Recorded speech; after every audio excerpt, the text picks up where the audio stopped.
Hi folks, this is Dave from Race Coordinator. I wanted to do a quick video to show you sort of what's up with my current track build and some of the features coming down into the Race Coordinator software. I'm going to use this video primarily to talk about the Viasue track interface, which my track is actually equipped with, and then use it as a teaser for the features that I have coming down the pipe.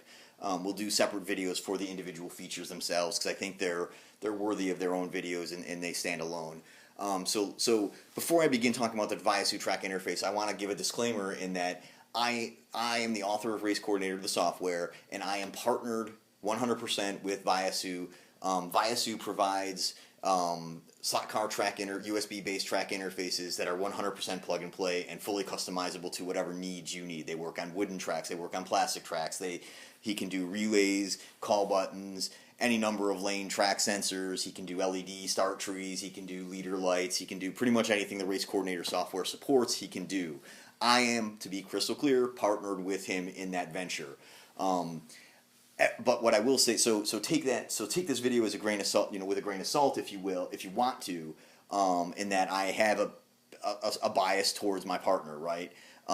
What I will say, however, is that although I am partnered with him, 100% of the proceeds that I receive for the Viasue track interface sales, along with 100% of the donations I receive for the Race Coordinator software itself, go directly to charity. So I do not have a monetary stake in how well the Viasue platform does. Instead, my name and reputation is essentially on the line, and for those of you who know the Race Coordinator software, I take that very seriously. I take great pride in my software and its professionalism and my support and the professionalism there. So the reality is, I wouldn't be partnered with Viasue if I didn't think that we had one of the best, if not the best, track interface offerings there is out there today. So what I want to do is, so with that disclaimer out of the way, I want to show you the two-lane track setup real quick. This is sort of a base setup you can buy. It's a two-lane setup with only the lights, with only the start-finish line track sensors.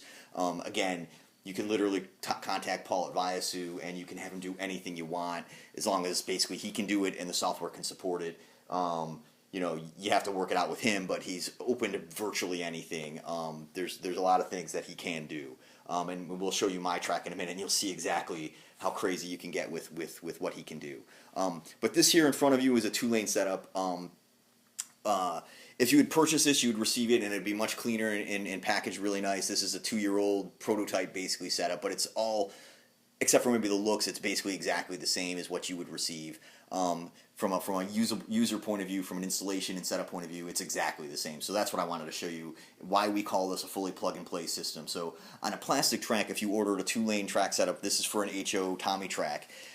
Usually Paul will have the track in stock, but if you want something like a Nikon 132 track, he may or may not have it, in which case you negotiate with him. You can either send him the track or he can order it, depending on cost and time frames is really what it comes down to in those situations. But when you receive your final results, what you end up with is a track piece with the track sensors 1 and 2 professionally and cleanly installed into the track. These are perfectly flush to the actual plastic track. The car will not interfere with them. If they will not interfere with the car. It's perfectly done. The underside, I'm not going to flip it over because I want to run my cars and I don't want to mess things up. But the underside is got a metal plate under it and it's nice and secure, so that you're not just going to rip the sensors out of the track piece. As long as you don't throw this thing around, it will probably last as long as any other part of your track. It will also come with a light bridge. These are photo sensors, so here's your light bridge for it. The light bridge isn't required for the photo sensors to work. However, if you cast a shadow over them like I am right now, depending on your lighting, that could trigger a false lap. And so the light bridge, and you'll see it on my track in a minute, you'll see it all turned on, mitigates that problem and basically makes lap counting on this setup virtually 100% accurate. I mean, I can't say 100% because Lord knows someone somewhere has probably missed a lap somewhere, but I've never seen it miss a lap, frankly. The other piece you get is a control box. This is the guts of it, and then of course the USB cable that goes to your computer. So what I'm going to do is I'm going to install this right now. So when this thing arrives, you basically take your light bridge. It's got feet on the underside for a plastic track at least, and you just click it in underneath, line it up with your track sensors here. Boom! The light bridge is now installed and almost ready to run. I forgot to mention, you obviously have to click this particular piece of track into your into your actual circuit, whatever that is. It's a 15-inch Tommy track. If you have Tommy track, it'll just go wherever you need it to go.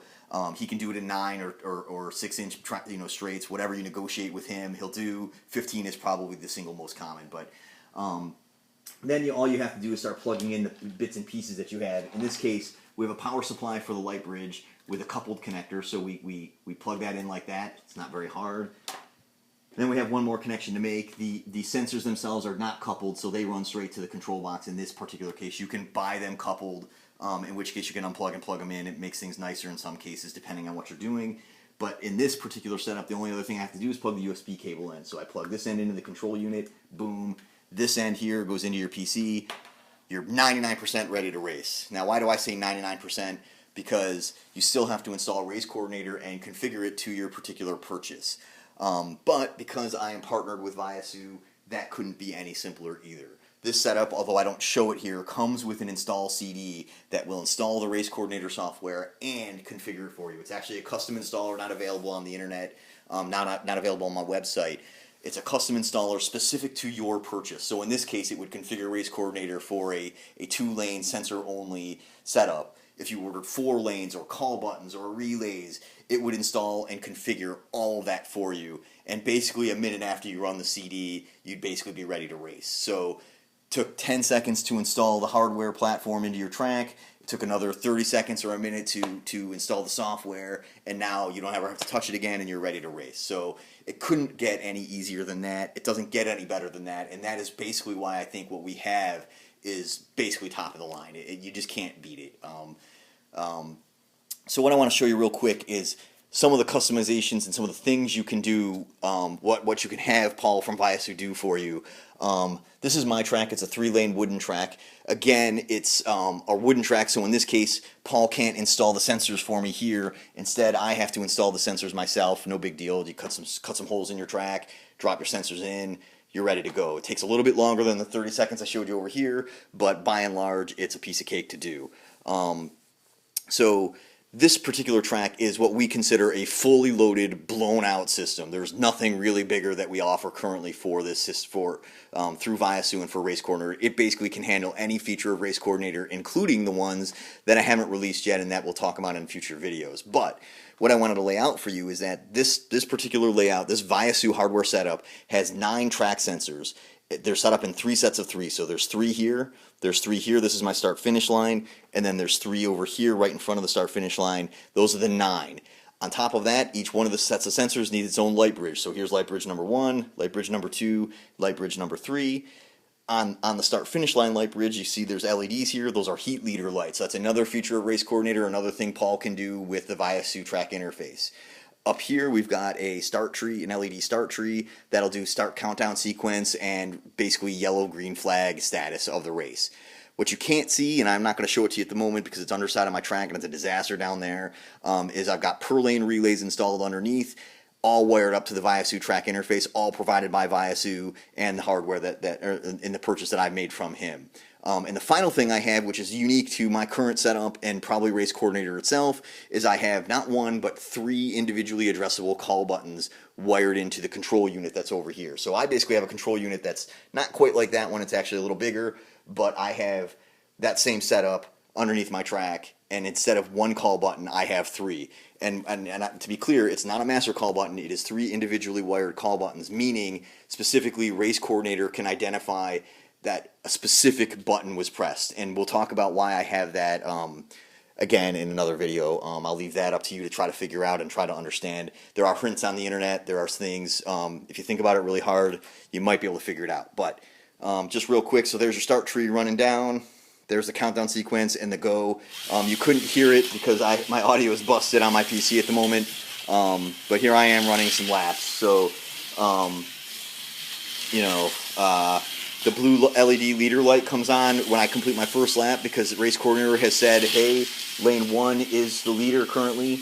I happen to be the only one running laps. If lane 2 was running laps and took the lead, the lane 1 would go off and the lane 2 would come on.